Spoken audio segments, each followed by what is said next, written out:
레몬수를 드시면 반드시 속이 쓰려요. 왜냐면 이미 위에 상처가 많이 나 있어요. 이것은 레몬이 공격하는 게 아니고 그 상처가 난 부위들을 갖다가 회복시키는 과정을 반드시 갖게 돼 있습니다. 과연 물 온도를 어떻게 맞출 것이냐. 85도씨에서 95도씨 사이의 따뜻한 물에 우러내면 훨씬 더 폴리페놀 항산화 성분들이 많이 나온다. 가장 핵심은 뭐다? 먹는 거예요. 레몬은. 그게 핵심입니다. 레몬수를 마시면 살 빼는데 도움이 되나요? 네.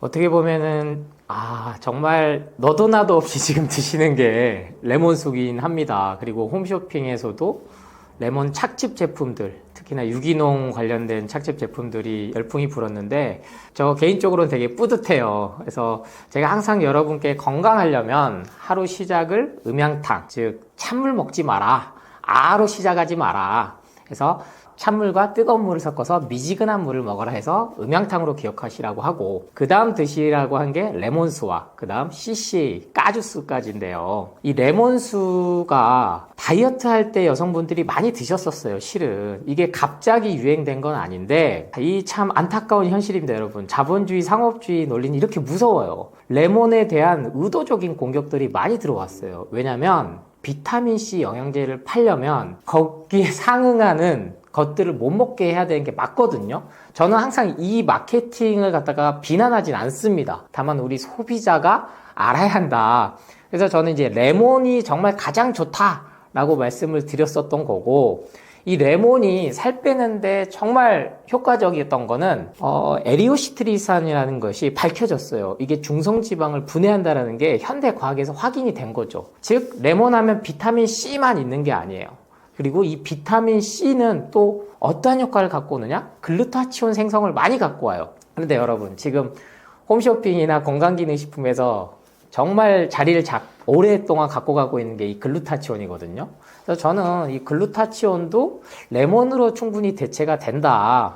그러면 살도 빠지고, 당연히 이거 어떻게 되느냐, 글루타치온은 생성을 더 해주니까 피부 미용도 좋아질 수밖에 없는 원리거든요. 그렇기 때문에 지금도 다이어트, 건강기능식품이나 이런 것들은 먹어도 내가 효과를 못 봤는데 하시는 분들이 있다면 하루에 레몬 한 개씩만 시작해 보신다면 살도 빠지고 피부도 좋아지고 더 나아가서 변비까지도 말끔히 좋아지는, 정말 이건 기적과 같다.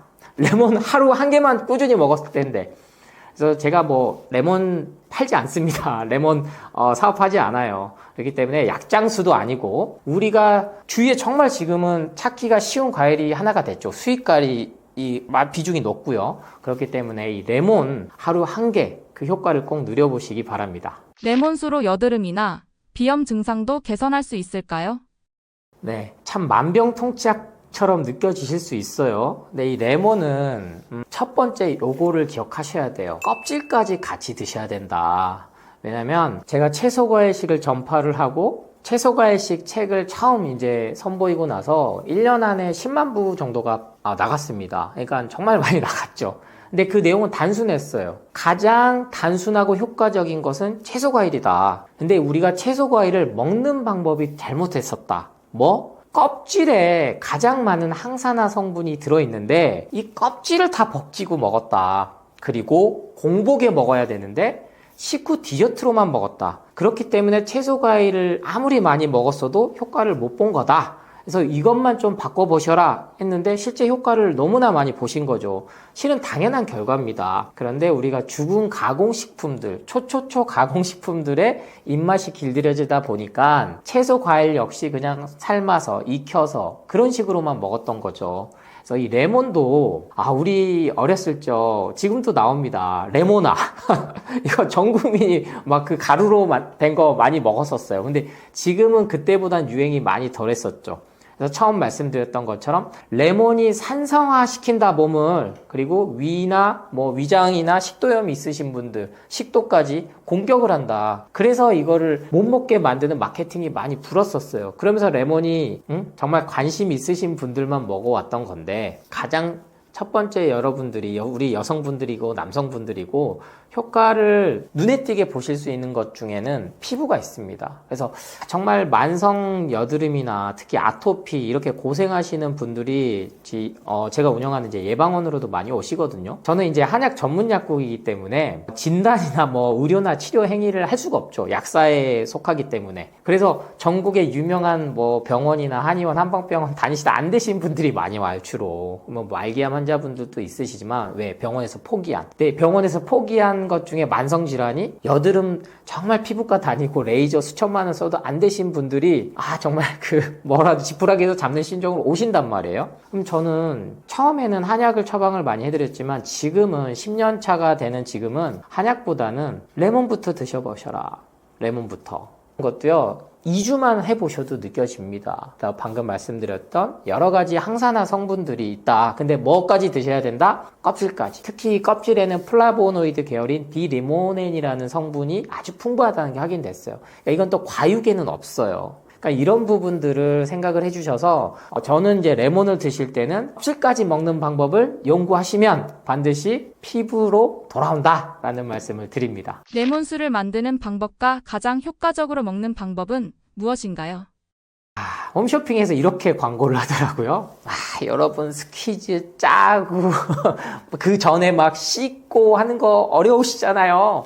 그러니까 유기농 레몬으로 한 번에 껍질까지 착즙한 거 편하게 드세요. 그거 맞아요. 여러분 레몬이 이게 꾸준히 하기 어려운 게요. 특히나 레몬에 대한 공격이 농약 그리고 뭐 왁스를 바른다, 코팅시켰다. 그래서 이거를 베이킹소다나 소금이나 식초를 해서 최소한 20분 담가놓고 빡빡 문지르고 솔 가지고 문지르고 다이소 가면 그래서 그런 채소 과일 껍질 씻는 그런 전용 솔도 막 팔아요. 그러니까 그런 것들이 귀찮아진다는 거죠. 그리고 사람들이 게으른 건 아닌데 왠지 거기에 내 시간과 이런 것들을 비효율적으로 특히 젊은 분들은 느끼신다는 거예요. 그래서 그 얘기도 맞습니다. 그래서 저는 이제 채소 과일 특히 레몬 같은 경우는 그렇게 불안하시면 유기농 레몬에다가 돈을 쓰셔라. 근데 우리나라가 실은 유기농 레몬이 제주 지역까지는 지금 좀 나오고 수요를 못 따라가요. 왜냐면은 뭐 기후 온난화로 아무리 온도 상승이 됐지만 아직까지는요. 그러면 대표적인 게 어디냐? 이탈리아, 스페인, 뭐 미국, 캘리포니아 지역 이런 데거든요. 따뜻한 곳이죠. 스페인은 일찌감치 이 지중해 식단에 레몬들을 많이 쓰면서 레몬에 대한 연구 결과가 아주 활발해졌습니다. 그러다 보니까 자연스럽게 농약으로부터 벗어나고 토양이 좋은 유기농 재배를 하기 시작했죠. 그래서 저는 여러분들이 가장 첫 번째는 유기농이 아니더라도 일반 레몬 거의 다 수입인데요. 그 수입을 어느 정도 씻고 나면 이제는 농약에 대한 걱정 너무 안 하셔도 돼요. 우리나라 식약처가 그렇게 허술하지 않고 또 수출하는 입장에서도 그런 것들을 다 신경을 쓰기 때문에 그래서 레몬에 대해서는 일단 불안한 마음을 좀 접으시고 가장 여러분이 드실 수 있는 것은 레몬 슬라이스를 해서 껍질까지 그래서 한 1리터 정도 처음 드시는 분들은 1리터를 제가 권해드리고 그래도 채소 과일이 어느 정도 생활화 됐어 하신 분들은 500ml 정도에만 담가 놓으셔도 돼요. 그래서 레몬 슬라이스 하셔가지고 그대로 물에 담가 놓고 한두 시간 정도 우러난 뒤부터 드시면 되는데 이때 이제 우리가 헷갈리는 게 있어요. 여러 레몬 수가 이제 유행을 하면서 다시 여러 건강 정보들이 뜨는데 과연 물 온도를 어떻게 맞출 것이냐. 그러니까 여러분들이 이제 건강 정보 상식으로 알고 계셨던 비타민C는 열에 잘 파괴가 된다. 그래서 화장품에 들어가 있는 비타민C 같은 경우도 다 그 직사광선을 피하기 위해서 갈색병에 이렇게 들고 그런 것들이 다 그런 이유인데 참 신기하게도요. 저는 이제 채소 과일식에 있어서 가장 좋은 건 원물, 생식 그대로 드셔라. 가열하지 말고 그렇게 말씀을 드린 건 있죠. 왜? 효소나 효모가 열을 가하면 기본적으로 파괴가 되는 게 있으니까 과일을 갖다가 전통 원료로 만들어서 그걸 그대로 약효가 나는 걸 쓰는 걸 전공한 사람이 저잖아요. 즉 한약이라는 거죠. 그러니까 열을 가했는데 그 효과가 극대화되는 것들이 있어요. 근데 레몬이 대표적으로 이렇습니다. 그러니까 여러분이 헷갈릴 거예요. 뭐야, 비타민C는 열을 가하면 쉽게 파괴된다는데? 그러니까 비타민C 메가도스 고용량을 자꾸 늘린 거예요. 용량을. 근데 그때는 파괴가 안 됐을까요? 그러니까 영양제나 건강기능식품으로 생각을 하면 항산화 물질들이 파이토케미컬이라고 하는 것들이 열을 가하면 파괴되는데, 그러면 영양제는 열을 안 가하나? 멸균, 살균 안 할까? 다 하거든요. 그러니까 효과가 떨어지는 거죠. 현재까지 2025년까지도 건강기능식품, 영양제, 종합비타민제, 아니면 고용량, 메가도스 요법, 비타민 C나 D나 질병을 치료한다라고 효과가 입증된 연구 논문 결과는 하나도 없습니다. 제약회사가 이렇게 의뢰해서 관찰 연구를 한 거 말고 암 환자들한테 쓸 정도까지 해서 약으로 상용화될 정도로 나와야 그게 연구 논문이에요. 제가 말씀드리는 기준은. 근데 대략 부작용은 많이 밝혀졌단 말이에요. 그게 추출을 해서 인위적으로 만든 거면 차라리 난데, 아예 석유 화학 제품들을 통해서 그런 기존으로 만들다 보니까 부작용이 생길 수밖에 없는 겁니다. 그래서 오늘부로 레몬은 비타민C 열을 가해서 파괴돼, 단순히 그렇게 접근하지 마시고, 열을 가했을 때도 우리 살아있는 채소 과일은 거기에 의해서 나오는 물질들이 있구나. 그래서 이것도 연구 결과가 85도씨에서 95도씨 사이의 따뜻한 물에 우러내면 훨씬 더 폴리페놀 항산화 성분들이 많이 나온다. 그래서 단일 기능식품이 효과가 안 듣는 겁니다. 단순히 레몬은 비타민 C만 있는 게 아니에요. 앞서 말씀드린 시트르산이나 유기산이죠. 그리고 구연산이라든지 여러 복잡하고 다양한 비타민, 무기질, 미네랄들이 한 번에 우리 몸에 들어오니까 효과가 뛰어난 과일 중에 하나입니다. 그래서 정수기 있잖아요. 보통 요새는 정수기 온도 조절까지 되더라고요. 그래서 85도, 95도 그 사이로 해놓고 처음에는 그렇게 담가 놓으시고요. 뜨겁게 드시라는 게 아니에요. 뜨겁게. 그래서 나서는 냉장고에 시원하게 놓고 여름엔 시원하게 드시고, 겨울에는 또 따뜻하게 또 차로도 드시고, 그래서 가장 여러분이 편하게 드실 수 있는 것은 이 레몬수다. 근데 여기서 나는 조금 더 업그레이드 할 수 있어. 이제는 왜? 처음에 가공식품에 길들여진 분들이 레몬수를 드시면 반드시 속이 쓰려요. 왜냐면 이미 위에 상처가 많이 나 있어요. 그걸 이제 내시경하면 위염이라고 그러고, 더 심해지면 위궤양이라고 그러고, 식도가 자꾸 위산이 역류해서 역류성 식도염이 걸리고, 이것은 레몬이 공격하는 게 아니고 그 상처가 난 부위들을 갖다가 회복시키는 과정을 반드시 갖게 돼 있습니다. 신기하도록. 레몬이 산성이 2.5에서 3 정도 되는데 위산은 pH로 따지면 2거든요. 공격을 할 수가 없는 거예요. 과학적으로만 봐도. 그리고 레몬이 인간을 공격했다면 이렇게 인류 역사상 오랫동안 먹어올 수가 있는 과일로 자리매김할 수가 없어요. 그래서 대항해 시대에 너무나 지금은 많이 알려진 사실이잖아요. 새로운 대륙을 발견하기 위해서 한두 달 동안 항구를 정박을 못한 상태에서 계속 바다를 표류를 해야 될 때 치료했던 게 결국엔 이 레몬 하나였다. 그러니까 다른 과일도 실은 됐겠죠. 감귤류 이런 것도 다 됐겠지만 레몬이 그 역할을 대표적으로 해줬다라는 것이죠. 그렇기 때문에 레몬을 드실 때 산성화 시켜서 내가 이거를 지금 내가 먹을 준비가 안 되는데 그 생각하지 마시고 레몬수로 먼저 해본 다음에는 드십시오. 착즙. 왜냐면 레몬은 껍질을 실은 여러분들이 앞서 말씀드렸듯이 그 핵심 성분들을 레몬 껍질에 많이 들어있는데 먹기가 참 어려워요. 그래서 레몬도 전체를 다 갈아요. 물론 껍질만 간 걸 레몬 제스트라고 표현도 하는데 씨를 굳이 안 빼면 좀 텁텁한 맛이 나긴 합니다만 씨에도 비타민, 무기질, 미네랄이 있거든요. 그래서 이걸 통째로 착즙하는 기술이 지금은 현대화 됐지 않습니까?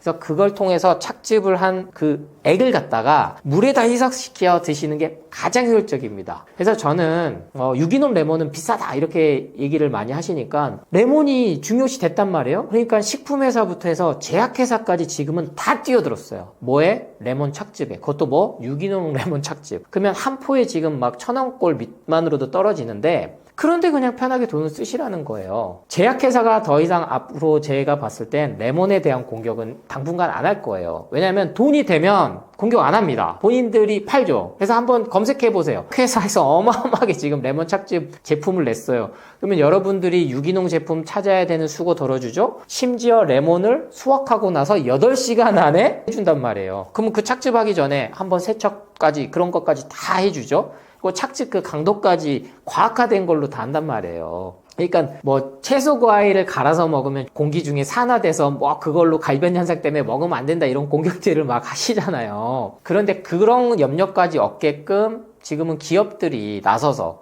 왜? 우리 소비자들이 원하니까. 그러면 저는 그 돈을 갖다가 그런 데 쓰시면 된다. 뭐 기능식품 사서 드시기 전에. 기능식품도 비싼 건 정말 비싸잖아요. 그래서 최종적으로는 착즙을 내서 희석해서 물에 타 드시면 되는데 그때 비율은 레몬 1개 착즙해 가고 1리터 정도로 시작해 보시고, 이것도 나는 조금 쉬어요, 좀 속이 부담스러워요 하시면 2리터까지 늘리시다가 다시 줄이시면 됩니다. 그리고 이제 이도저도 안 된다 그러면 유기농이 저는 이제 강조를 드리는 이유예요. 어차피 사서 드시려면. 그래서 또 이렇게 하면은 이어서 질문이 나올 거예요. 아니, 그 제품들은 멸균, 살균 해서 안 좋다고 해서, 멸균, 살균 공정을 안 하고 하는 제품이 또 있다는데, 얼려서 하는 제품이 나오죠. 근데 그 제품들 보면요, 얼려서 만들다 보니까 껍질을 같이 못 만들어요. 그래서 장단점이 다 있는 겁니다, 여러분. 근데 가장 핵심은 뭐다? 껍질째 통째로 먹는 거예요, 레몬은. 그게 핵심입니다. 그래서 물론 뭐 멸균, 살균 아니면 그 가열을 안 하는 방식,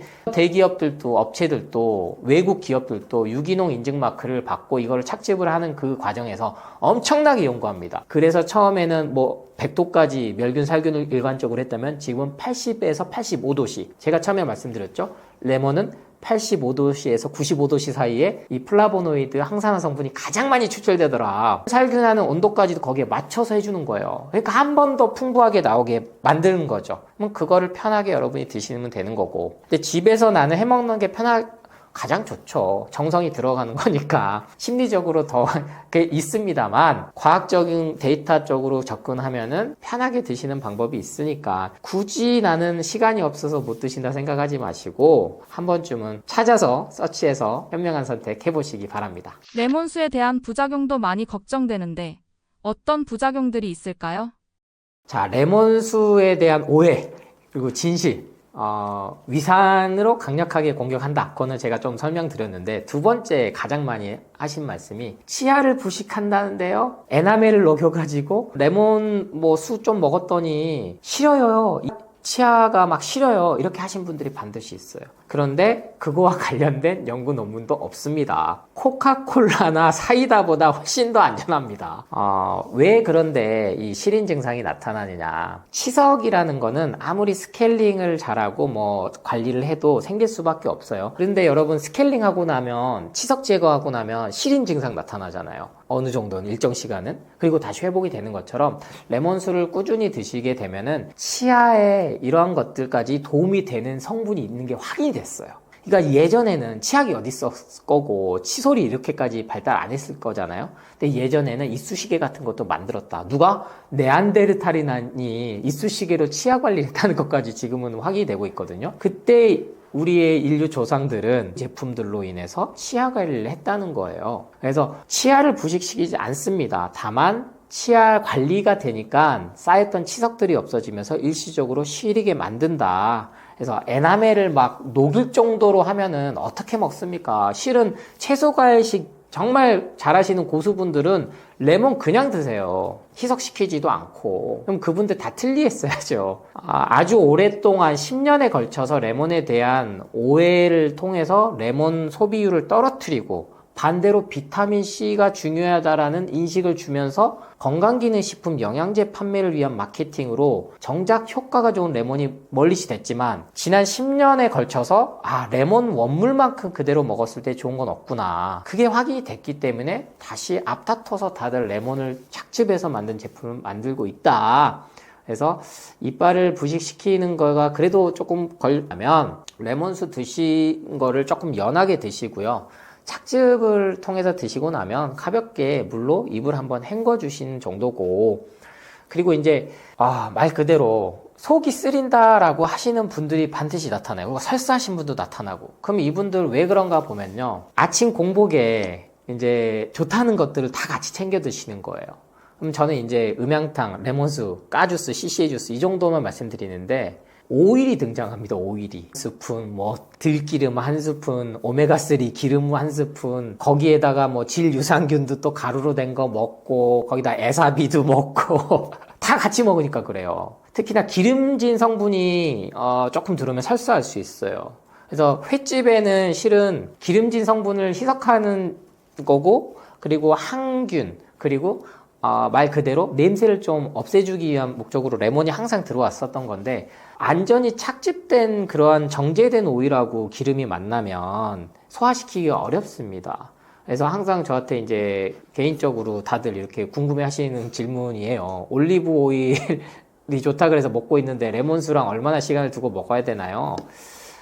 디레모넨이라는 성분이 이게 오일적인 그런 반응을 합니다. 그래서 레몬만 잘 챙겨 드셔도 따로 다른 오일들을, 식물성 오일을 안 챙겨 드셔도 되는 효과가 있으니까 굳이 이것저것 다 한 번에 다 드시려고 하지 말고 우선 내 몸이 레몬을 잘 흡수하고 소화하고 독소를 배출할 수 있는 상태로 되기까지는 조금은 줄여라 먹는 걸, 그 방법을 추천드립니다. 레몬수를 마실 때 피해야 할 음식은 무엇이고 레몬을 대체할 수 있는 것은 무엇일까요? 여러 방법으로 드십니다. 그래서 저는 탄산수에 타 드시는 거는 개인적으로는 권하진 않아요. 그러니까 이게 물을 못 마시는 분이 정말 많죠. 우리는 이미 마시는 문화에 돼 있기 때문에. 그래서 밍밍한 물을 대신에 레몬수를 드셔라 라고 말씀을 드렸는데, 이게 탄산의 그 톡 쏘는 맛을 못 잊으셔가지고 탄산수에 타 드시는데, 물론 콜라나 사이다 드신 것보단 낫죠. 그런데 탄산수도 탄산이 포함이 돼 있다, 그런 부분들은 철저하게 조금 접근을 하시려면 타 드시다가 결국엔 물에 타 드시는 거를 권해드리고요.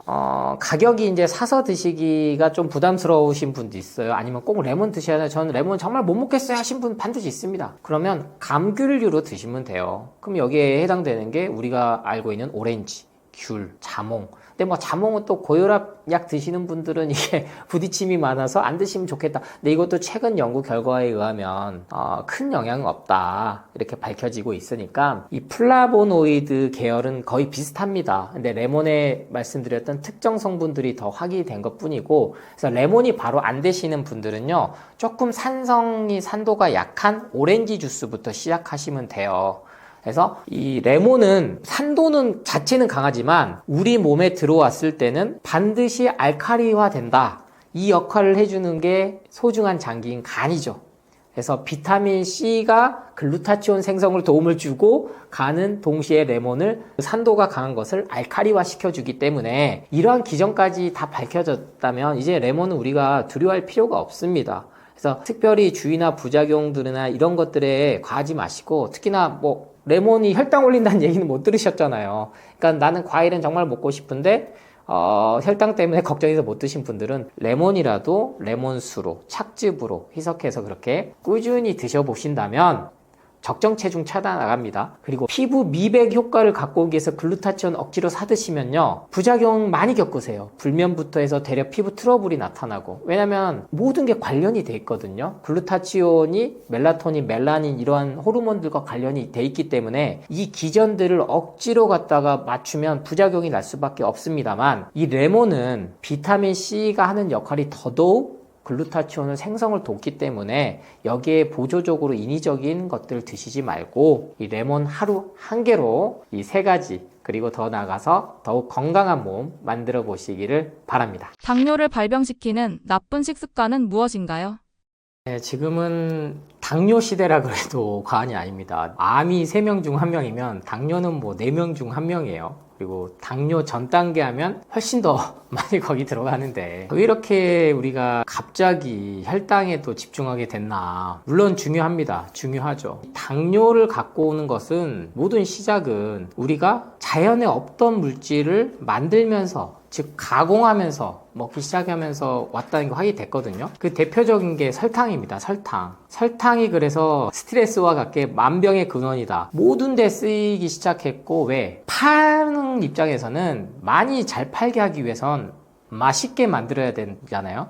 근데 원래 우리 인간이 먹어왔던 건 과일이란 말이에요. 주식이. 인간이 과일을 좋아했냐? 그 단맛 때문에 그래요. 그럼 과일에도 과당이 있죠. 근데 이 단맛을 갖다가 연구를 해서 나온 게 사탕수수를 정제한 설탕의 형태고, 이것을 더 싸게 만들자, 더 중독을 만들게 하기 시작하면서 각종 화학 첨가제들이 연구되면서 모든 가공식품에 들어갑니다. 실은 그래서 우리가 지금 맛있다라고 하는 맛집부터 해서 먹방이나 아니면 연예인들이 찾아가는 집들에 과연 인공 감미료나 인공 조미료 없이 자연의 단맛으로 낸 집이 얼마나 있을까 생각하면요, 전 거의 없다고 생각을 해요. 저도 그래서 채소과일식 전파를 하면서 영상들이 이제 보실 때쯤은 나올 수도 있겠으나 채소과일식 레시피 책을 안 낼 수가 없었어요. 왜냐면 채소과일을 원재료로 해서 우리가 먹을 수 있는 다양한 요리들을 소개를 해줘야 된다는 거죠. 왜냐면 이 식단들은 점점점 뒤로 더 많이 관심은 도외시 되고, 어떻게 하면 특이하게 먹고 어떻게 하면 달게 먹고, 그러한 쪽으로만 음식 개발이 계속 되는 거거든요. 우리가 원래 이렇게 당뇨에 걸리게 되지 않았다. 저는 항상 진화적인 측면하고 종교적인 측면 두 가지 말씀을 드리는데, 종교적으로 봐도 5,000년의 역사가 있고 700만 년의 역사가 있고, 현재 우리 종인 호모사피엔스 종은 20만 년에서 25만 년으로 보는데, 그 이전의 인류까지 하면 우리는 수백만 년 동안에 걸쳐서 지금이 왔는데, 이 혈당 당뇨에 의해서 멸종될 정도였으면 이렇게까지 긴 시간을 살아남지 못했습니다. 그래서 원래 내 몸이 문제가 있는 게 아니에요. 특히 유전적인 거는 10%도 안 됩니다. 특히 그걸 일형당뇨라고 하는데, 암도 마찬가지고요. 그래서 여러분이 가족력이 있으니까, 우리 외할머니, 우리 부모님 당뇨가 있으니까 유전적으로 내가 문제가 있다, 그거 알면 뭐합니까? 아는 순간 당뇨약밖에 안 먹어요, 여러분. 여러분이 설탕 든 음식 대표적인 게 뭡니까? 빵이죠. 밀가루, 라면, 피자, 부대찌개, 매일 먹고 있는 우리 제육이나 뚝불이나 모든 것에 설탕이 들어가요. 근데 이 설탕이 원가가 이제 점점 오르니까 뭘 쓰기 시작했냐? 아스파르탐, 스테비아, 에리스톨, 이런 것들이 인공감미료를 쓰는데, 이게 200배, 300배의 단맛을 내니까 당연히 더 중독을 시키겠죠. 계속 먹게 되는 거예요. 모든 거에 들어갑니다. 다이어트 콜라에도 들어가고. 그러니까 이런 식생활 습관, 음식은 그냥 놔두고, 초초초 가공식품들은 놔두고 혈당만 낮추면 되겠지, 당뇨약만 먹으면 되겠지, 그렇게 세뇌를 시킨다니까요. 지금도 당뇨약을 먹었을 때의 20년 후에 인슐린을 주사 맞았을 때의 그 결과는 이미 나와 있어요. 모세혈관들이 다 혈액순환이 안 돼서 손발을 잘라내고, 시력이 멀고, 합병증으로 인해서 결국에는 심부전증, 심장질환으로 인해서 사망합니다. 그 이전에는 콩팥도 망가지고 간도 망가지고 모든 게 안 좋아지죠. 당뇨라는 것은 단순히 예전에는 우리 세종대왕님도 소갈증이다 해서 그 소변에 포도당이 많이 나온다, 크레아틴, 단백질이 많이 나온다, 이걸로 안 좋다, 이런 단순하게 이렇게 과학적 현대과학에서 막 뭐라 해도 결국에는 내 몸에 안 좋은 음식들이 계속 들어와서 독소를 배출해주는 속도보다 더 많이 포화된 상태로, 그게 지금에서 부르는 만성염증이다. 그래서 당뇨가 걸렸다는 거는 만성염증이 많이 쌓여 있어서 신진대사가 모든 게 원활하게 돌아가지 않는다라고 기억을 하시고, 그 원인은 먹는 거에서부터 있다, 그렇게 생각하시면 되겠습니다. 과일은 혈당을 급격히 올려 당뇨 환자에게 해롭다는데 정말인가요? 이 과일의 과당이 혈당을 올려서 먹으면 안 된다 얘기만 들으면 저는 혈압이 오릅니다, 진짜. 특히나 주스는 더더욱 먹으면 안 된다, 그거에 관련된 연구 논문은 한 편도 없습니다, 여러분. 제가 말씀드린 연구 논문 기준은 사이언스, 여러분이 들어보셨을 네이처지, 이러한 수준의 거예요. 왜 그러면 여러분 이 얘기가 안 맞다라는 거는, 모든 전문가들이, 건강 관련 전문가들부터 해서 암 전문의, 일반 의사부터 해서 약사 아니면은 자연치유 하신 분들, 모든 분들이 하시는, 그리고 유수의 요양기관부터 해서 암센터에서 하는 말이 뭡니까? 건강하려면 채소, 과일을 충분히 먹어라 얘기를 하잖아요. 근데 과일이 혈당을 올려서 급상승시켜서 인슐린 저항성을 갖고 오고 혈당 스파이크를 갖고 온다라는 게 연구 논문에 의해서 이게 확연히 드러나 수도 없지만, 있다면 채소만 먹으세요라고 얘기가 나왔겠죠. 채소, 과일 통틀어서 500g을 먹으라는 WHO 세계보건기구의 공고와, 우리나라는 선진국이잖아요. 그러면 우리나라 보건복지부와 식약처에서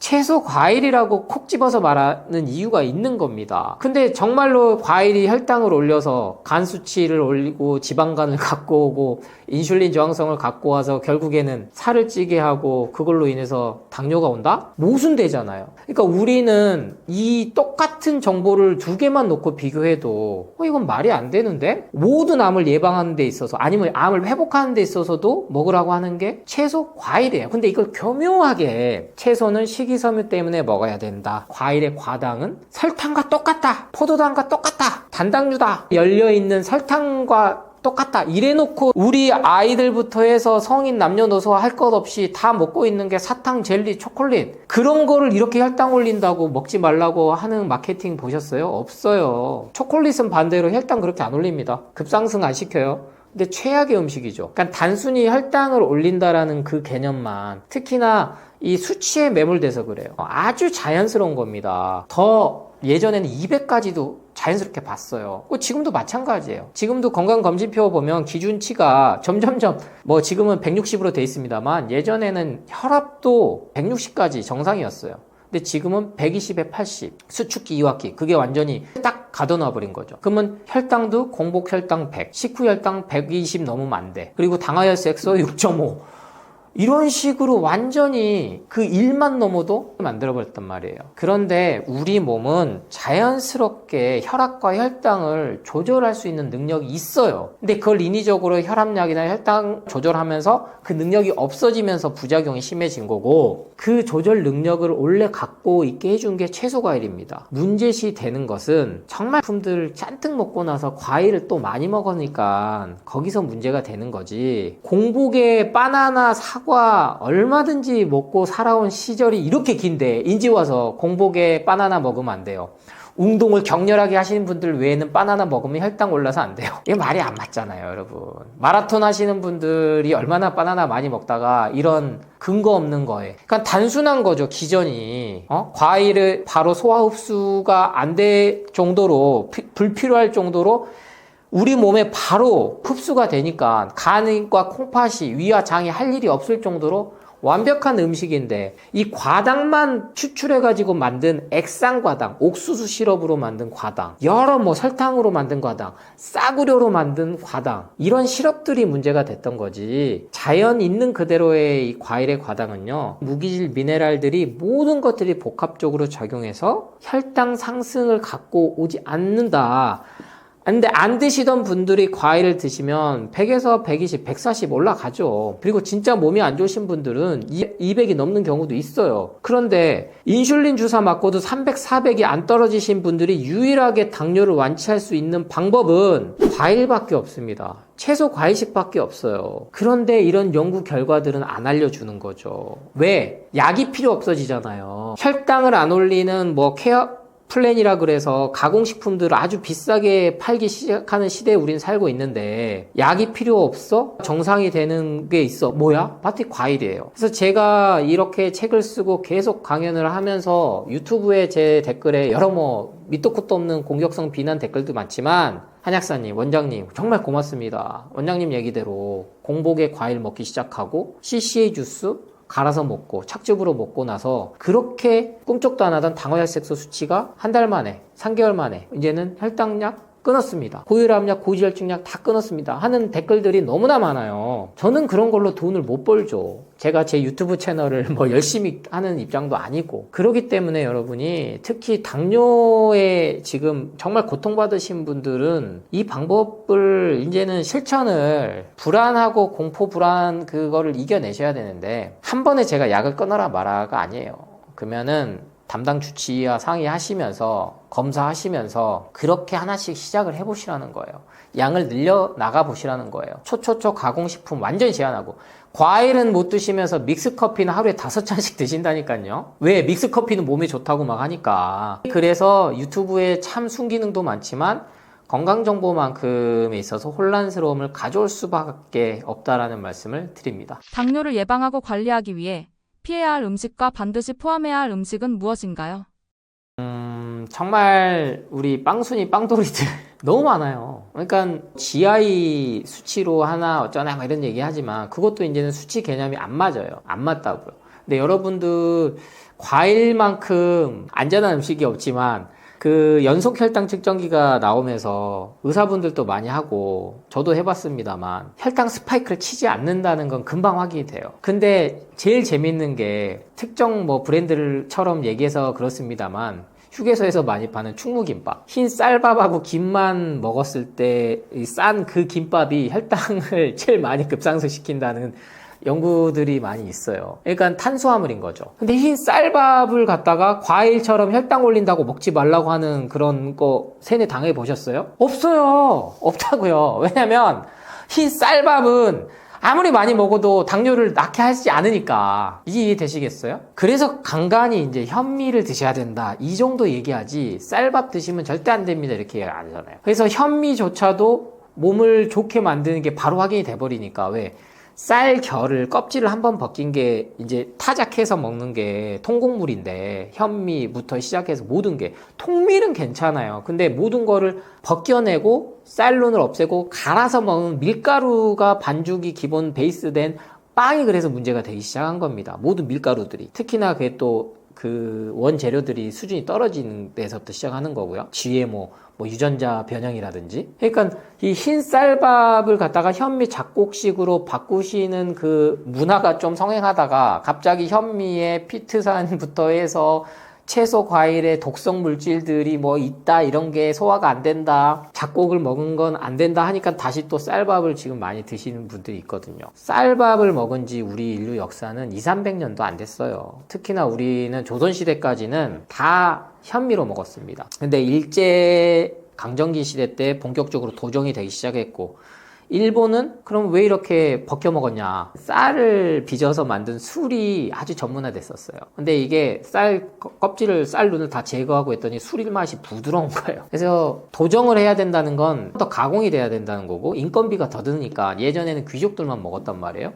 그래서 현미를 안 먹기 시작하면서 병이 막 돌았어요. 그게 대표적인 게 비타민 B가 부족해서. 따로 사 드실 필요가 없이 현미밥을 드시면 되는데, 이 현미는 당연히 많이 씹어야 되겠죠. 까끌까끌하니까. 그러니까 그것 때문에 이제 우리는 먹기 편하고 부드러운 흰 백미를 먹는 건데, 주식이 지금 우리는 백미가 돼 있잖아요. 이것만 좀 멀리를 해줘도 조절하는데 도움이 된다. 그러니까 엄한 죄 없는 과일을 갖다가 떨어뜨릴 게 아니고 주식인 백미만 섞어서 드셔라. 그러면 이제 직장 생활 하시니까 그때 오래 이렇게 씹어 먹기가 어렵잖아요. 최소한 15분에서 20분 정도는 식사를 하셔야 된다 생각하시는 게 좋아요. 5분 만에 다 먹어버리니까. 후루룩. 그러니까 저도 정말 탕 음식 좋아하거든요. 안 씻고 삼키고 하니까 혈당이 오른다. 그래서 급하게 먹고 안 씻고 먹고, 기본적으로 우리 몸엔 치명적이다. 그래서 여러분 생각해 보세요. 카라멜 마키아토랑 생과일 주스 중에 뭐가 더 몸에 안 좋겠어요? 똑같이 마신다면. 당연히 휘핑크림 넣고 치즈, 생크림 모든 게 들어간 카라멜 마키아토가 우리 몸에 안 좋은 거지. 그런데 과일 주스는 계속 공격당하니까 안 먹고, 공격 안 하는 카라멜 마키아토는 먹단 말이에요. 이게 인간의 뇌를 계속 세뇌시킨 결과입니다. 이게 정치에만 선동선전이 있는 게 아니고 건강 쪽에도 이게 있을 수밖에 없어요. 그러니까 진짜로 당뇨를 갖고 오는 음식들은 초초초 가공식품이라는 건 이미 연구 결과에 밝혀졌고, 인공 감미료조차도 발암물질이라는 게 확인돼서 먹지 말라고 알려졌지만, 마케팅 면에서는 광고하는 거는 없죠. 왜냐면 채소 과일을 막 대대적으로 광고하는 거 보셨어요? 대신에 자꾸 못 먹게 만드는 그러한 것들만 나오는 거죠. 특히 유튜브에 그게 너무 심해요. 유튜브에. 그러니까 당뇨를 개선하는데 가장 좋은 음식은 제가 채소 과일이다 말씀드렸다면, 피해야 될 음식은 거꾸로 우리가 지금 매일 먹고 있는 흰 쌀밥. 그러니까 탄수화물, 빵도 그래서 통밀로 바꿔서 드시고, 이러한 노력만 좀 해주셔도 반드시 여러분들 몸은 회복하신다. 자신의 몸을 좀 믿으시기 바랍니다. 당뇨 관리가 왜 중요하고 당뇨를 방치했을 때 어떤 합병증이 생기나요? 당뇨는 여러분 이게 별개의 질환이 아닙니다. 근데 혈압과 마찬가지로 수치에만 집착하게끔 의학이, 제약기술이 발달했어요. 그건 당연한 거예요. 우리 몸을 해부를 하고 실험을 한 게 이제 제1차 세계대전 때 가장 많이 발달을 했고, 1, 2차 세계대전 기간 동안에 비약적으로 발전했죠. 어떤 측면에서? 외과적인 수술에서 혈관을 갖다가 꿰맨다든지, 이러한 거는 분명히 인간의 생명을 연장을 시켰어요. 아주 자잘한 몸에 이제 혈관이 12만 킬로미터 정도가 된다고 표현을 하는데, 모세혈관들은 어마어마하게 더 많죠. 그리고 여기에 핵심인 게 림프 시스템이 있어요. 이걸 간과한 겁니다. 이제 혈압은 말 그대로 우리 몸의 혈관에 뭔가가 쌓이면 밀어내려면 압이 늘어질 수밖에 없어요. 그래서 늙을수록 혈압이 올라가는 게 정상인 겁니다. 그런데 안 먹어야 될 음식들, 동물성 식품이 가장 대표적인 거죠. 기름진 거. 이런 게 이제 끼고 그 몸에 안 좋은 게 들어오니까 칼슘화 돼가지고 석회가 생기고 그러니까 혈관이 막혀버린 거예요. 혈관의 탄력을 떠나서. 그러니까 이런 게 생기면 결국에는 안타깝게도 뇌졸중, 뇌경색, 심장마비 이런 게 오니까 병원에서는 혈압약을 쓸 수밖에 없는 거고 혈당약을 쓰는 거지만 수치가 안정이 되고 좋아지면 약을 끊고 아니면 약을 점진적으로 양량을 줄이고 안 좋을 때만 먹으면서 하게끔 하면서 식생활 습관을 바꿔야 되는데 그걸 못하니까 20, 30년 먹으니까 결국에는 당뇨로 약을 먹고 있어도 인슐린 주사를 맞아도 안 떨어지고 답이 없는 거예요. 그래서 결국에는 대안은 인공췌장밖에 없다. 그 연구까지 가고 있지만 아직까지는 기술력이 안 돼요. 화성까지 뭐 유인탐사선을 보낸다, 식민 개발을 한다, 이민을 간다, 우주로 이민을 간다는 것까지 하고 있습니다만 우리 몸은 정복이 안 되는 거예요. 그래서 당뇨에 대한 공포 불안도 상당히 심합니다만 이 혈당에 대한 거 가지고 단순히 수치로만 접근을 해서는 안 된다. 그래서 여러분이 만성염증이 생기는 것도 이것과 다 관련이 돼 있고 그러니까 류마티스염이라든지 저도 일선 현장에서 이것저것 약 써보고 다 안 되시는 분들 한약을 써도 안 되시는 분들도 있죠. 그래서 그렇다는 거예요. 그러면은 다른 걸 일단 모든 화학적인 걸 끊고 나서부터 식생활만 바꿨더니 나는 당뇨는 없는데 혈당은 그렇게 검사했을 때 이상이 없으신 분이에요. 근데 이분이 류마티스염이나 이런 걸로 너무나 고통을 많이 받으셨단 말이에요. 근데 식생활을 바꿨더니 류마티스염도 좋아져. 그러니까 혈당 수치가 정상이라고 해서 또 안심하셔도 안 된다는 겁니다. 여러분이. 앞으로도 당분간은 모든 게 호르몬이 유기적으로 연결되어 있기 때문에 인슐린만 작용하는 게 아니에요. 현재 밝혀진 것만 해도 뭐 25,000가지가 넘는 효소가 간에서 생성이 되는데 그런 것들을 약물로 인해서 하기에는 아직은 기술력이 안 돼 있고 더 나아가서는 되려 몸을 해친다. 그것까지 부작용까지 밝혀졌습니다. 그렇기 때문에 100세 시대 120세대지만 건강 수명은 60세란 말이에요. 그러면은 막 20년 30년은 아파서 임종을 병원에서 쓸쓸히하고 죽기 전날까지 혈당 검사를 왜 하냐는 거죠. 내일 죽을 사람한테 왜 찍고 CT를 왜 찍고 비타민 D를 왜 투여를 하고 돈 버는 거예요. 그거는 사람이 죽일 때가 되면 일주일에서 2주 정도는 곡식을 끊고 자연스럽게 온몸에 수분이 빠져나가면서 편안하게 가게끔 진화 설계가 다 끝났는데 죽을 때까지 링겔 놓고 수액 놓고 자식들 마음을 이용했단 말이에요. 그게 그래서 얼마나 부작용이 심하니까 연명치료 거부까지 의사를 결정해라까지 정부에서 그걸 공고를 하겠냐고요. 근데 당뇨도 마찬가지예요. 죽을 때까지 이게 몸이 띵띵 붓는데 전날까지도 당뇨약 먹고 있고 인슐린 주사 맞는 이유가 없다는 거죠. 그래서 우리 인간은 자연사를 존엄하게 죽을 수 있는 권리도 있고 그렇게 돼 있습니다만 혈당 수치가 문제가 아니에요. 당뇨나 혈압이나 이런 모든 것들을 잘 관리를 못하면 결국엔 존엄사는커녕 죽을 때까지 하나의 실험체로 쓰이다가 돈을 다 쓴다. 실제로 암 환자들이 죽기 직전에 자신이 썼던 그 전체 의료 비용의 30-40%를 한 달 안에 써요. 한 달 안에. 그리고 1년치의 그 절반 이상을 쓴다는 연구 결과도 있어요. 막 이것저것 다 해버리는 거죠. 어차피 죽을 사람한테 이 검사 저 검사 뭐 신약부터 해가지고 얼마나 고통스럽게 살다 죽겠습니까? 그래서 그런 것까지 생각을 한다면 화학적인 거를 멀리하고 약으로는 한계가 있다. 이거는 분명한 사실이기 때문에 수술로도 안 되는 거잖아요. 이건 뭐 남의 피 갖다가 다 수혈 받아도 이건 안 되는 거예요. 자가 면역 질환만 더 생기는 거지. 그러니까 림프 시스템을 해독하면 되는데 채소 관리식밖에 없다. 그래서 이러한 그 림프 시스템에 대해서 조금 더 공부를 하고 싶으신 분들은 제 책 완전 배출이나 완치 비만 책을 읽으시면은 훨씬 더 이해가 되실 겁니다. 아침 식사로 추천하는 식단은 무엇이고 아침 식사는 왜 중요한가요?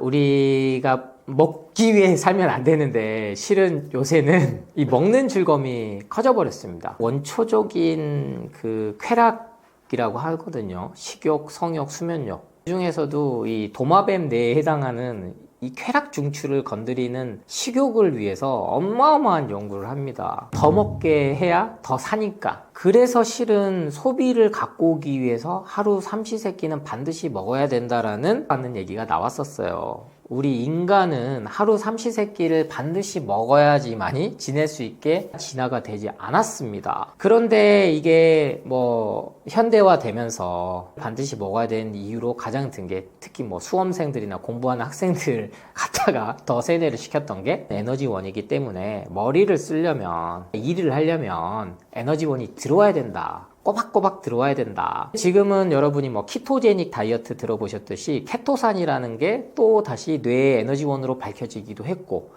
포도당이 계속 들어오지 않아야지만이 우리 몸이 건강해진다라는 게 밝혀졌어요. 그게 지금 한참 지금도 유행하고 있는 간헐적 단식입니다. 단식이라는 것은 일정 시간 동안 안 먹는다는 걸 뜻하는 거예요.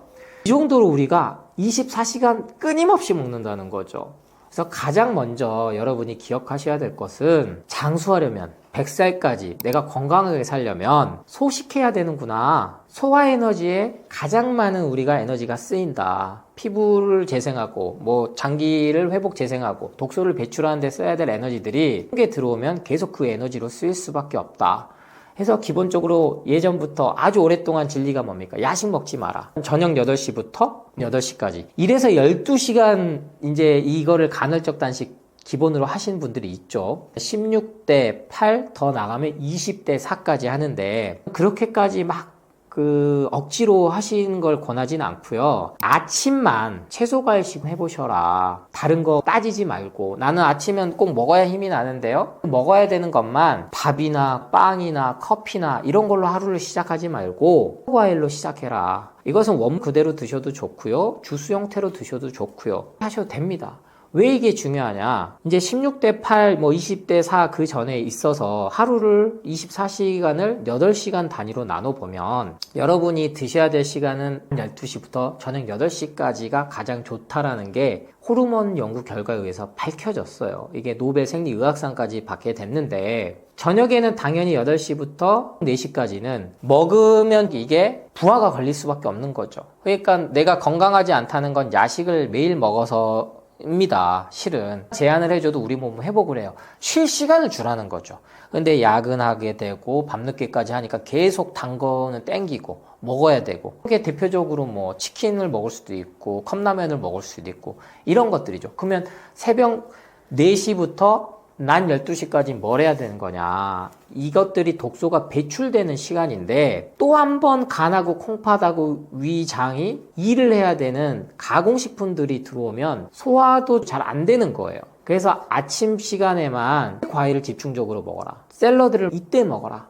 그래서 이렇게 기억을 해주시면서 아무것도 먹지 마! 이게 아니에요. 그러면 절대 오래 못합니다. 실패해요. 3일 되고 몇 킬로 바짝 굶어서 뺐다가 다시 요요가 심하게 오는 건 많이 먹어버리기 때문이에요. 그래서 허기가 지면 일단 내가 공복에 가장 먹어야 되는 건 과일이다. 그게 가장 우리 몸엔 좋구나 라는 생각을 꼭 하시기 바랍니다. 아침 공복 시간에 운동을 병행하면 다이어트 효과가 더 좋아질까요? 저는 다이어트 하시는 분들 한해서, 왜냐면 다이어트가 적정 체중을 찾아 나가는 개념으로 바꾸시긴 하셔야 되는데 대부분은 살이 많이 찐 경우에요. 살을 찌고 싶으신 분들도 많습니다. 그 경우도 다이어트에 해당이 돼요. 근데 살이 일단 쪄서 빼고 싶은 분들한테는 저는 먼저 운동은 말립니다. 왜냐면 하면 할수록요 허기가 지는 건 당연해요. 그럼 드실 수밖에 없어요. 근데 드셨을 때 살이 찌는 걸 또 드세요. 칼로리 계산을 하면 운동했으니까 뛰었으니까 이 정도 또 컵라면 칼로리는 먹어도 돼. 그렇게 계산해서 우리 몸은 되지 않는다는 거예요. 아침 운동이 좋으냐 뭐 저녁 운동이 좋으냐 막 이런 것까지 생각하실 필요 없이 내가 우선 다이어트로 살을 빼야 되겠다 싶으실 때는 걷기 정도만 하자 이렇게 생각하십시오. 근력 운동이나 이런 뭐 퇴근하고 나서 1시간은 PT 받아야지, 아니면 주 2, 3회는 정말로 땀을 흘릴 정도의 고강도 그런 운동을 해야 된다라는 건 나중에 운동이 규칙적으로 몸에 배인 썼을 때의 문제지, 지금 당장 정말 힘이 기력도 하나도 없는데 없는데 피곤한데 소화도 안 되는데 먹을 것만 계속 그 가공식품, 초초초 가공식품에 중독돼서 계속 그걸 먹고 있는데 여기서 운동을 한다라는 건 어려워요. 어디까지 가냐? 자존감이 떨어질 수밖에 없어요. 내가 의지박약인가? 이거밖에 안 되나? 우울해지거든요. 우울해지니까 또 초콜릿 먹어요. 또 단 거 먹어요. 악순환인 거죠.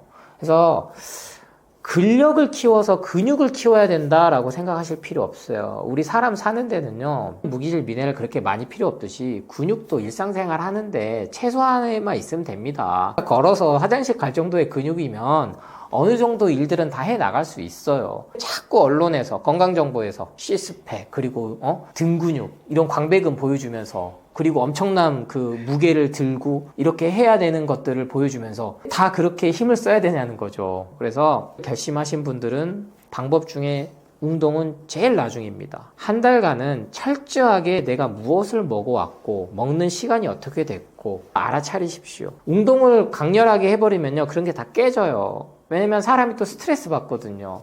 억지로 하면 안 돼요, 뭐든지. 그래서 먹는 것만, 저는 삼시세끼 다 채소과일 드시라고 한 게 아니거든요. 아침 시작만 12시까지 내가 뭘 먹었는지만 체크하시고 참지 마시고 채소과일로만 드시면 된다. 왜? 우리 간과 콩팥을 살아나게 하는 유일한 음식이다. 어떠한 저항도 없습니다. 왜? 우리 인류가 오랫동안 먹어온 음식이 채소과일식이에요. 근데 자꾸 공복에 먹지 말라는 공격 불안 마케팅이 세워지면서 여러분들이 그럼 뭘 먹어? 가공식품을 사 먹게 만든 거거든요. 아침에 우유 시리얼을 먹게 되고 빵을 먹고 아이스 아메리카노를 하루 시각하고, 그러니까 하루 종일 피곤한데 여기에다가 또 운동까지 해야 하니까 얼마 못 가서 야식 터져버리는 거죠. 친구들하고 같이 치맥 먹어버리는 거고.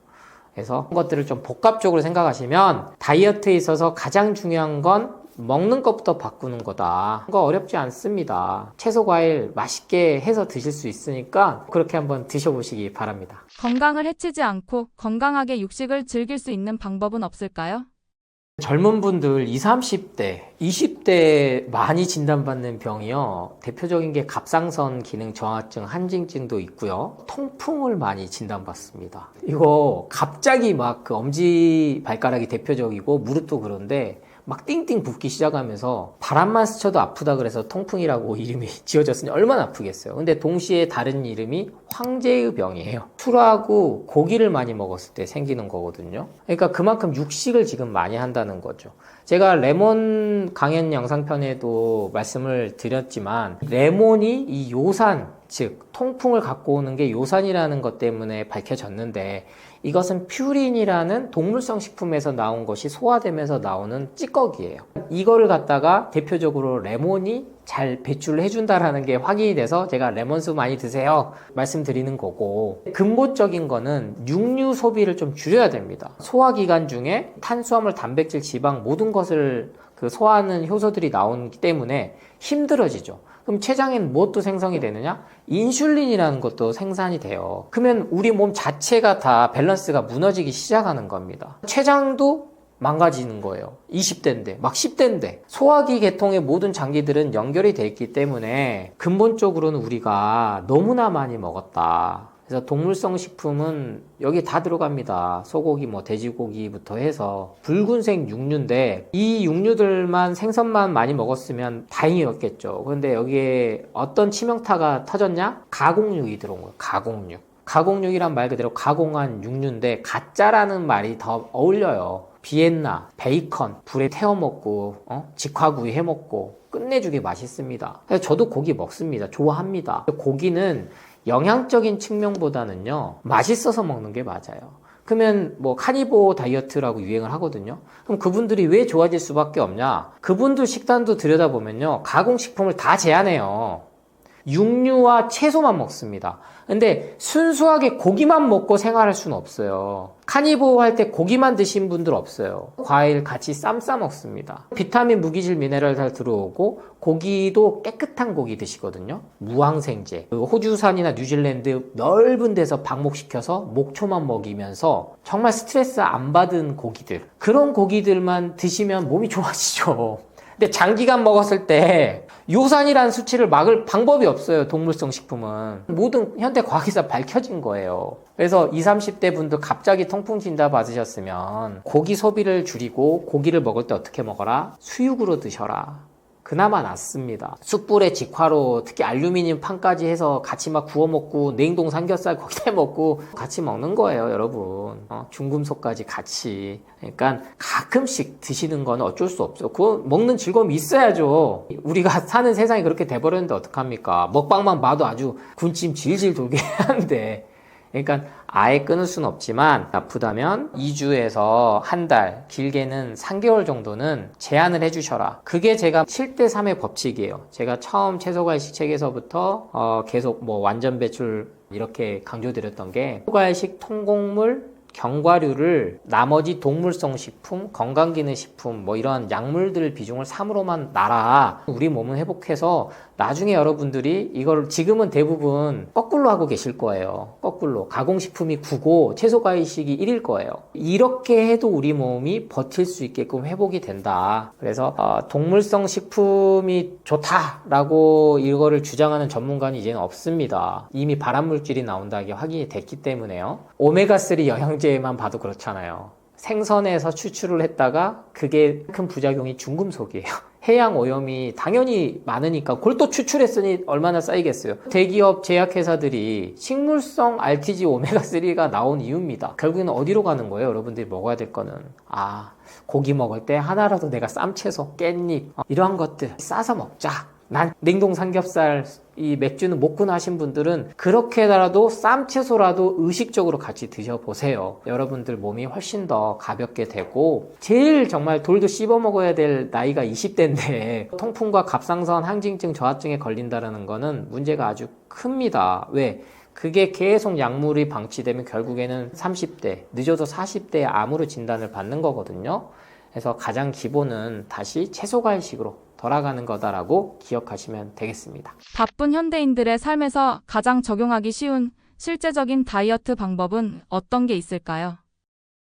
제일 쉬운 다이어트 방법, 여러분, 안 먹는 거예요. 운동도 아니에요. 너무 많이 먹어요. 몸에 좋다는 것들, 기능식품까지도 많이 먹잖아요. 유산균 하나 시작해서 올리브오일 먹고 에사비 먹고 레몬수 먹고 제가 봐도 너무 많이 먹는 것 같아요. 근데 또 때 되면은 또 하루에 3번 먹게끔 캡슐에 든 거 딱딱 또 챙겨 먹고 제일 살이 찌는 이유는 간과 콩팥이 기능이 저하됐다고 생각하시면 돼요. 그럼 간과 콩팥 기능이 저하되면 위장 기능도 떨어지고 소화 기능이 떨어지니까 모든 관련 장기들, 특히 췌장, 십이지장 그런 것들이 다 떨어지는 거예요. 그러니까 거기에 나타나서 비염이나 아토피 그리고 편두통 그런 것들이 오고 시력도 뿌옇게 되고 기묘증부터 해가지고 여러 가지들이 진단은 받지만 여러분이 지금 너무 많이 먹는다는 겁니다. 그것도 안 먹어야 될 음식들을 주식으로 삼고 있다는 거죠. 그래서 한 번쯤은 채소과일식 마음껏 한번 좀 드시면서 생활을 하는 시간만 좀 가져봐라. 지금은 간단하게 드실 수 있는 게 너무 많이 나와 있어요.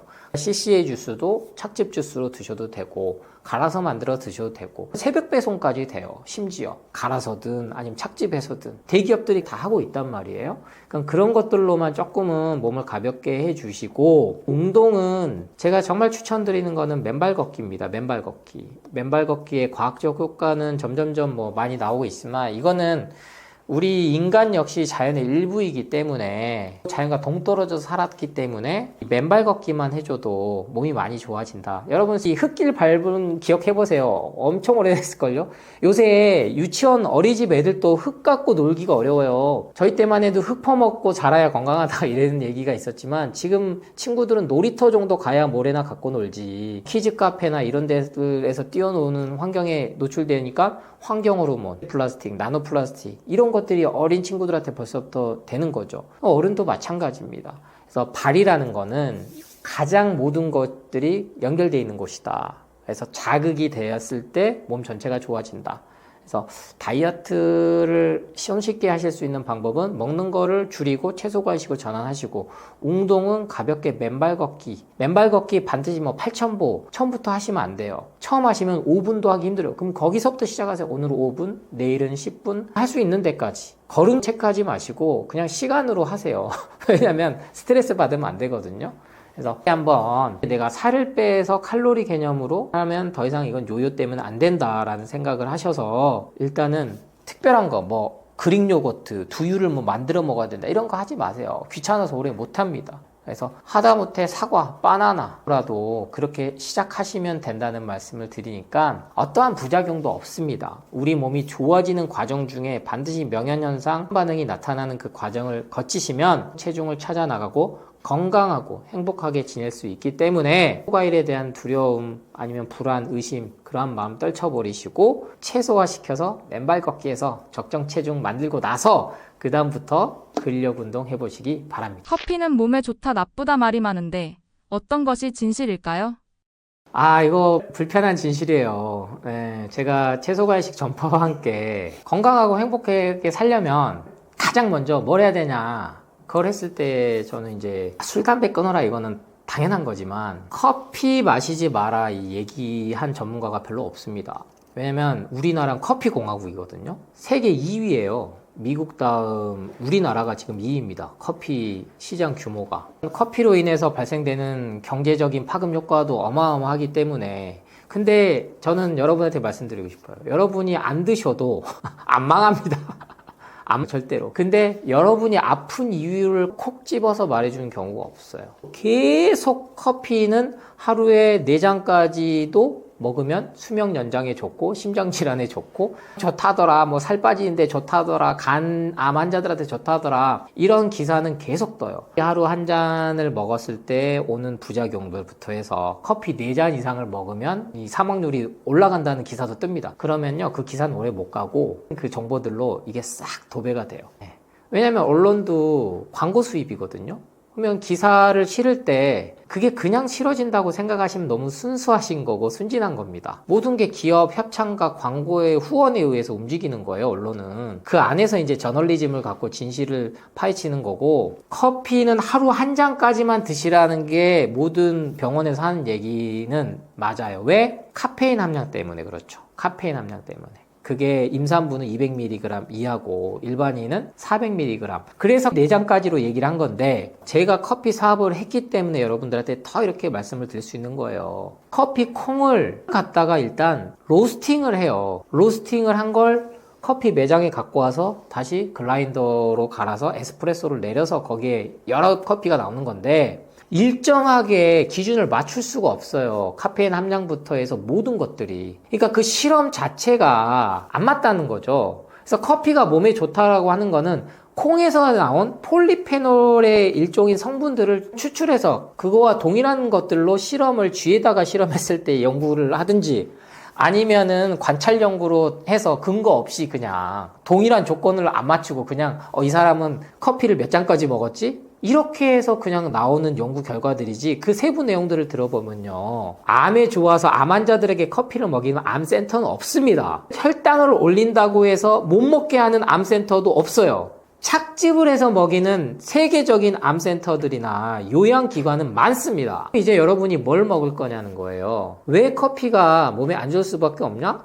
이미 우리나라도 식약처에서 발암물질이 들어가 있으니까 우리나라는 0.8 ppm까지 했지만 유럽은 일찌감치 0.4예요. 이 규제가 어렵다는 거예요.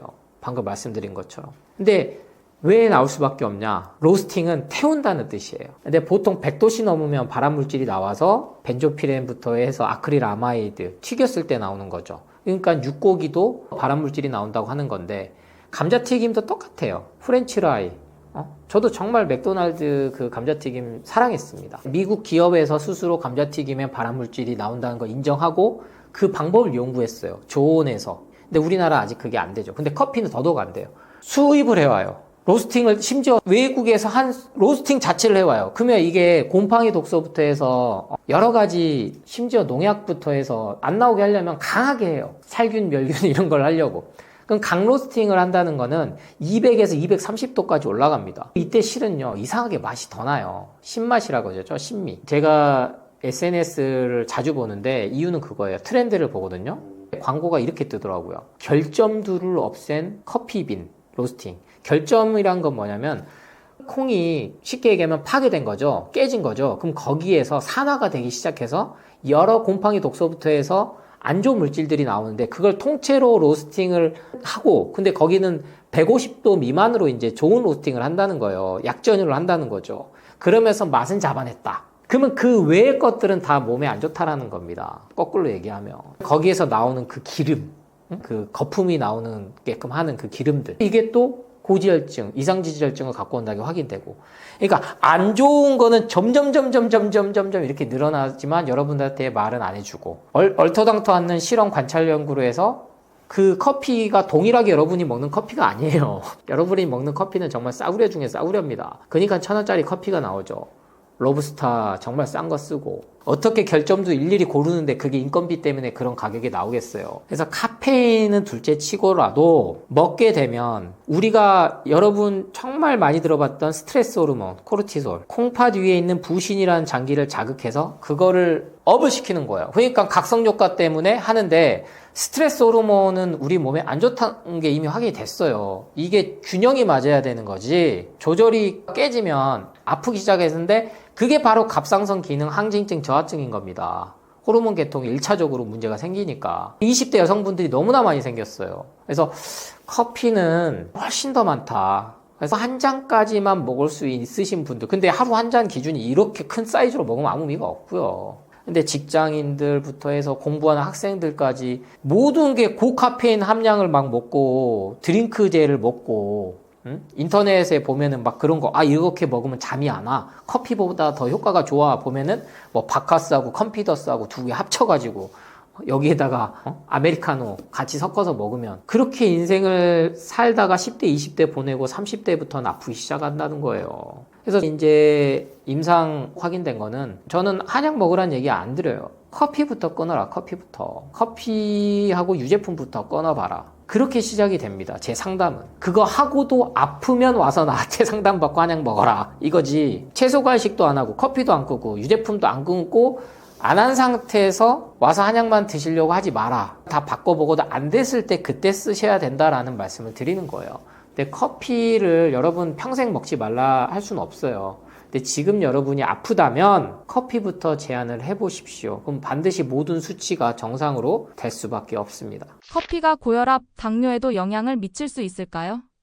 여러분이 제일 무서워하고 여러분을 보험을 들게 하고 건강검진을 받게 하는 게 암하고 치매입니다. 암하고 치매 원인을 계속 모른다 이렇게 얘기하지만 이 원인은 다 밝혀졌는데 그 중에서도 특히나 특정 뭐 베타 아밀로이드 이런 단백질류 말고 덩그러져서 말을 하는 게 있어요.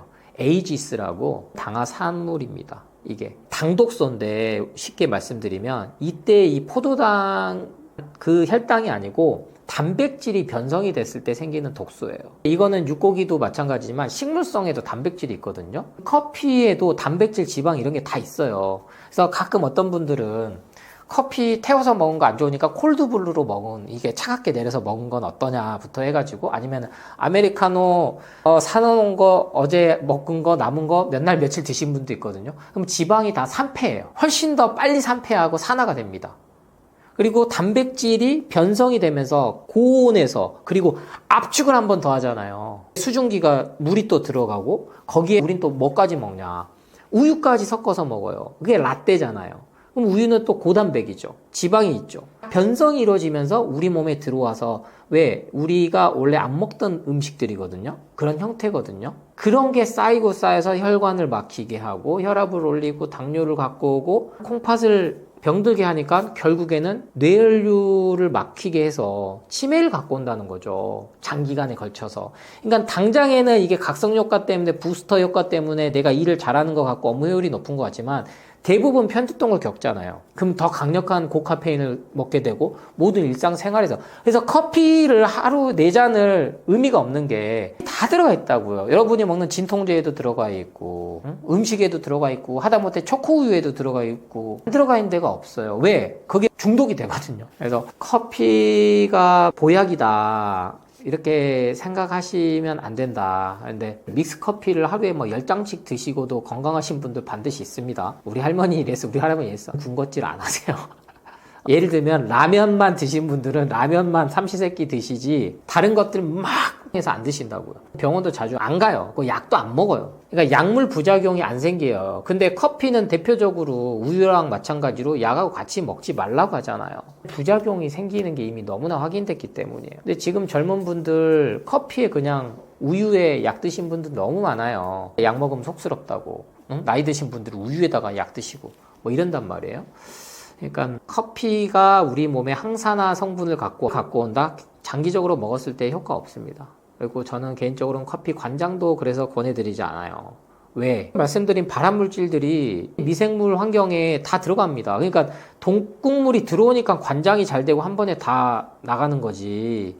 암 환자들이 너무 많이 하고 일반인들도 하거든요, 커피 관장을. 그 로스팅 되는 수준을 한 잔에 10만원짜리 이상짜리들을 여러분들이 사서 하신다는 건 어려운 거예요. 너무나 수천 가지, 수만 가지의 화학작용들이 일어나는 거가 커피인데, 그게 우리 몸에 들어왔을 때 계속 쌓여서 모든 면역 질환부터 해서 만성염증을 갖고 오게 할 수밖에 없다. 그럼 관절염, 류마티스염, 속목터널 증후군 이런 것들까지도 여러분이 커피로 연결을 못 지어서 그렇지, 커피만 끊어봐도 이상하리 많지 그런 게 좋아지는 경험을 꼭 하시게 될 겁니다. 커피 중독을 벗어나는 방법은 뭐고 또 우리가 흔히 먹는 것들 중에 의외로 몸에 안 좋은 음식은 어떤 게 있을까요? 그래서 이 커피 위해성 저만 이제 얘기하는 게 아닙니다. 많은 화학자들이 얘기하고 전문가들이 얘기하면서 커피 끊어보시겠다고 해서 첫 번째 하는 질문이 이거예요. 디카페인 금 먹으면 괜찮나요? 근데 카페인이 문제가 아니라는 거예요, 여러분. 디카페인은 용매를 한 번 더 씁니다. 분리되잖아요. 이산화탄소를 쓰든 물을 쓰든 안전한 걸 쓰든 아니면 매니큐어 지우는 그걸 쓰든 에탄올, 메탄올 뭐 이런 거 복잡하게 생각할 필요 없이 뭔가 한 번 더 화학 구조 분자가 한 번 더 일어난다는 건 우리 몸에 좋을 게 하나도 없다는 거예요. 제가 디카페인 드실 바야 그냥 믹스커피 마음 편히 드셔라. 코카콜라 제로, 다이어트 제로, 이러한 탄산음료 제로 음료 먹을 바에야 그냥 설탕 든 거 먹어라. 이렇게 말씀을 드리는 거예요. 왜냐면 화학적인 변화들을 갖고 오는 거는 이미 연구에 의해서 발암물질을 갖고 온다는 게 됐지만 상식적으로 생각해도 이건 몸에 안 좋다는 거예요. 이게 무슨 증거가 뭐가 필요합니까? 에비던스가. 그러니까 의학적 이 협소한 거에서 못 벗어나신 분들은 결국에는 나중에서야 병원 탓한다고요. 의사 탓하고. 뭐 그랬잖아. 수술하랬잖아. 약 먹으면 된댔잖아. 그렇게 말한 사람들 없어요. 부작용에 대해서 안 알려줄 뿐이지. 그래서 벗어나기 위한 방법으로 디카페인을 선택하는 거는 1차적으로 말리고요. 그 다음 이 마시는 거에서 여러분들이 라떼, 두유 이런 식으로 가요. 그리고 우유, 유제품은 어떠냐 이렇게 가는 거죠. 제가 끊어봐야 되는 게 유제품이다 얘기 드리는 게 우유도 가공이 너무 많이 들어가는 거예요. 소 자체가 송아지를 먹이기 위해서는 이 인간과 다르게 이미 생성이 돼 있습니다. 그거를 이제 현대 과학에서 밝혀진 것이 단백질이 너무나 많이 들어가 있다. 우리 몸에서는 소화를 못하는 게. 그래서 유당불내증이 생긴 거예요. 이렇게까지 해서 지금 A2 우유가 나온 이유가 그거거든요. A1 단백질은 원래 없었던 건데 소가 가공된 사료를 먹고 항생제를 맞고 사육이 되다 보니까 생긴 게 확인이 된 거예요. 그러니까 그게 우유에도 들어가더라는 거죠. 그러니까 항생제 맞고 자란 소가 우유에 들어가고 그 우유를 우리가 인간이 먹는다는 겁니다. 원래 인간은 특정 성까지 아기 때까지만 해서 모유를 끊게 돼 있지 평생 우유를 먹어야 되는 건 아니죠. 이 우유도 가급적이면 유기농 우유를 드셔라 이렇게 말씀을 드리는 거예요. 커피에서 대체를 할 거면. 근데 유제품도 많은 화학적인 게 들어가요. 발효를 시키는 거니까 치즈부터 해서. 근데 가공된 걸 다 피하셔야 돼요. 가공, 모조 치즈, 가짜 치즈부터 해서. 그래서 성분 함량표를 항상 확인을 하셔라. 우유는 가급적이면 유기농 우유를, 무항생제 우유를 드시는 게 좋고, 우리 아이들이 뭐 콜라나 먹는 것보다는 두유 먹는 게 나니까요. 그래서 두유도 마찬가지로 너무나 성분 함량표에서 첨가제가 많이 들어간 건 좀 피해 주시는 게 좋다. 그래서 마시는 거는 우리가 차 문화로 돌아가야 됩니다. 우리 특히 동양도 그렇고 서양도 그렇고 허브차를 원래 마셨어요. 근데 이게 모든 거를 장악해 보죠. 커피가. 그리고 탄산음료가. 탄산음료 몸에 안 좋다고 하니까 더더욱 커피로 이제 주력이 된 상황인데 다시 허브차, 캐모마일 이런 것들로 돌아가야 됩니다. 그래서 녹차가 있는 카페인 함량이랑 커피를 가공해서 나온 거랑 또 조금 달라요. 성질이. 나는 그래도 아직까지 카페인이 좀 필요해 하시면 녹차. 홍차는 조금 더 높고요. 그러니까 녹차를 잘 활용하면서 점점점 이 카페인에서 금단 증상이 반드시 나올 수밖에 없어요. 커피를 끊게 되면. 뭐 심지어 심하신 분들은 피부에 아토피 발진이 일어납니다. 가려움이 생기고. 왜냐면 몸에 있는 독소 배출이 시작되기 시작하거든요. 술, 담배도 이겨내는 게 실은 우리 몸인데 술, 담배, 커피, 탄산 여러 가지 가공식품까지 들어오니까 이제 아프기 시작한 거거든요. 그래서 술, 담배를 못 끊으시는데 일단 나는 좀 몸 회복하고 싶다 하신 분들은 커피하고 유제품을 끊고 차를 이제 좀 강조드리는 게 버섯차 많이 강조드려요. 상황영지 차가버섯. 그리고 과학기술이 많이 있어서 안 되는데 지금은 상용화가 많이 됐거든요. 그래서 상황영지 차가버섯을 티백에 든 거는 좀 권하지 않아요. 왜냐하면 미세 플라스틱, 나노 플라스틱이 많이 검출이 됩니다. 자체에서. 커피도 마찬가지예요. 그러니까 이거를 드롭으로 해가지고 먹으면 좋겠지. 근데 거기에 또 나노 플라스틱이 또 들어가는 거예요. 심각합니다. 아주. 뭐 페트병과 마찬가지로. 그래서 영지 차가버섯을 지금은 인터넷만 조금 찾아도 우수한 품질들을 저렴하게 드실 수 있는 시대에 우리가 살고 있기 때문에 커피 대신 저는 버섯차 그렇게 추천드립니다. 요거트도 몸에 안 좋은 영향을 미치나요? 유제품을 대체할 수 있는 식품이 궁금합니다.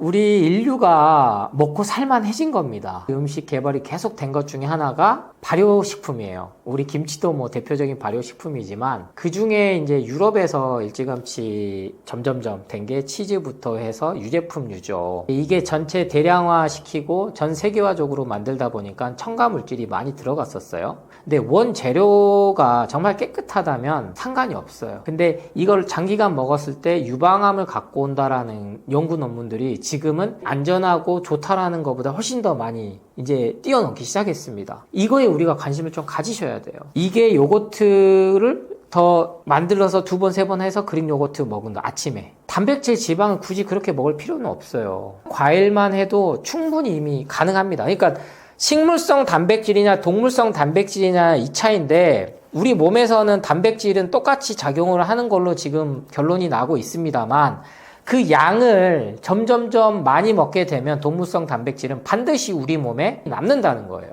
근데 식물성 단백질로만 채워도 예를 들면 두부나 콩, 버섯, 일반 채소 과일만 먹어도 아이들 성장에도 아무런 부족함이 없고 나이가 들었을 때도 근육을 만들어야 된다. 이래서 뭐 MVP부터 해서 우유 가루거든요. 이게 분말 가루로 만들어가지고 그냥 분유죠, 분유. 다 큰 어른이 분유를 먹는 거예요. 그게 진짜 골밀도를 높이고 칼슘을 보충을 해주고 그러한 기능이 확인됐으면요. 노벨상 받았습니다, 진짜. 그리고 그것만 먹으면 안 아프죠.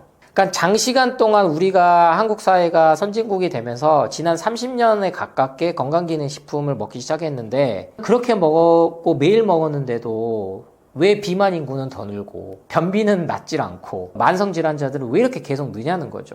그러면 계속 먹어왔던 것보다 끊어봐야 되는 거예요. 그래서 계속 이게 좋다더라 뭐 이렇게 먹으면 좋다더라 결국에는 동물성 식품이구나. 제가 비건이 되라고 말씀드리는 게 아니에요.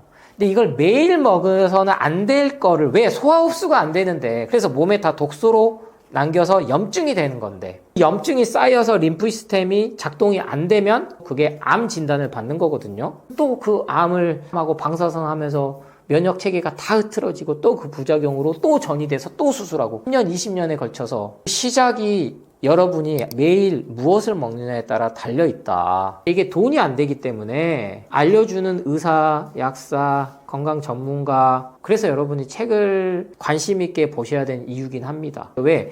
분명히 제가 여러분 커피는 몸에 안 좋아요 하면요 반대적으로 커피는 몸에 좋다는 게 어느 날 더 많이 막 돌아요. 왜? 커피 회사에서는 그렇게 마케팅 해야죠. 커피 회사에서 만든 걸로 저는 보여지는 PPL로 보여지는 쇼츠 영상들 보면요 저도 믹스커피 다시 먹고 싶어진다니까요. 단백질, 지방 모든 게 완벽하게 돼 있고 거기에는 기름은 깨끗하고 팜유를 아주 기름으로 둔갑을 시켜버리잖아요. 팜유가 쓰레기 음식이고 기름인데 근데 자연에서 온 채소 과일에 대한 공격은 계속 오니까 가공식품은 안전하다라는 게 돼 있어서 유제품을 자꾸 드시게 되는데 그렇지 않다. 그래서 이런 거를 챙겨 먹지 않아도 되지만 군것질 때문에 먹는 거예요, 실은. 그래서 저희 아이도 과자는 안 먹어요. 대신에 색다르게 줄 때는 치즈를 줍니다. 치즈도 가면요, 지금도 노란색 치즈 나와요. 그 흰색 치즈가 있죠. 노란색 치즈는 안 드시면 돼요. 왜? 이건 색소가 들어간 거거든요. 가공 치즈 말고 99.9% 원유를 쓴 걸 먹으면 돼요. 그런 건 더 비쌉니다. 이런 선택과 집중을 소비를 할 때만 더 하신다면 우리 몸은 반드시 회복을 하니까 뭐 이거 하루 이거 먹으면 뭐 당장 몸이 나빠지진 않아요. 근데 이게 1년, 2년, 10년 만성질환으로 나타나는 거지. 몸이 문제가 절대 있다고 생각하지 마시고 이게 유전이다 아니면 뭐 가족력이다 내 몸에 내가 문제가 있다고 계속 검사 검진만 받지 마시고 주구장창 위 대장내시경 수면내시경 받고 그게 깔깔대고 웃을 일이 아니에요. 헛소리 하는 게 죽이는 겁니다. 마약이에요. 프로포폴. 스위치를 껐다 키니까 헛소리를 해대기 시작하는 거죠. 그걸 기억을 못한다는 게 말이 돼요? 무의식 중에 아무리 한다지만 그게 웃을 일이 아니잖아요.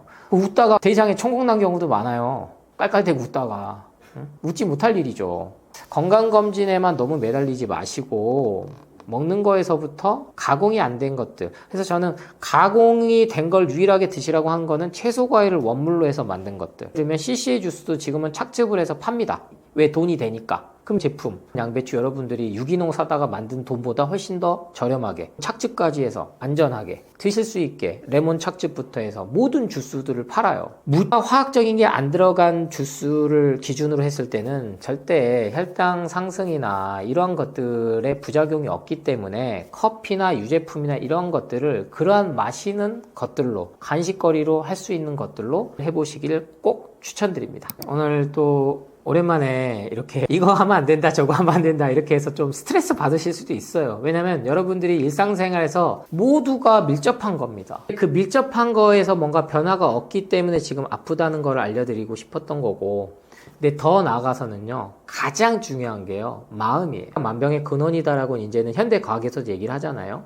그러니까 누구는 술, 담배 다 하고 싶은 거 다 해도 반드시 있어요. 그분들은 스트레스가 없거든요. 먹으니까 안 좋을 텐데, 이거 먹으면 안 된대. 이렇게 두려움을 갖고 살지 않아요. 근데 먹는 것부터 그렇게 불안, 공포, 두려움에 끄달려 다니면 삶 전체가 그렇게 됩니다. 먹는 거 내가 누구한테 허락받고 물어보고 먹어야 되는데 결정장애가 올 수밖에 없어요. 제가 채소과일식 완전배출 완치비만에 이어서 이렇게 살리는 습관, 죽이는 습관, 이 책은 자기계발서예요. 물론 정보도 있습니다만 자기 관리를 한다라는 건 즉 건강을 하는 거고, 더 나아가서 마음 들여다봐야 되거든요. 그래서 이 마음이 결국에는 평온해야 된다. 행복의 기준은 마음의 괴로움이 없어야 된다는 겁니다. 우리가 마음의 괴로움이 있기 때문에 먹는 거에 집착을 하는 거고, 뭔가 소비하는데 가방이라든지 구두라든지 그런 거에 소비하게끔 만들어버린 거예요. 근데 계속 허무하거든요. 그 마음을 채우기 위한 시작으로 저는 채소과일식으로 해보셔라. 수행은 먹는 거에서부터 한번 바꿔보셔라. 그리고 나서 내 이 괴로움이 사라지면 갖다가 주위에 나누고 전파하고 봉사하면서 지내시는 게 우리 인간이 가장 행복하게 살 수 있는 길이다. 저는 이제 담고 싶어서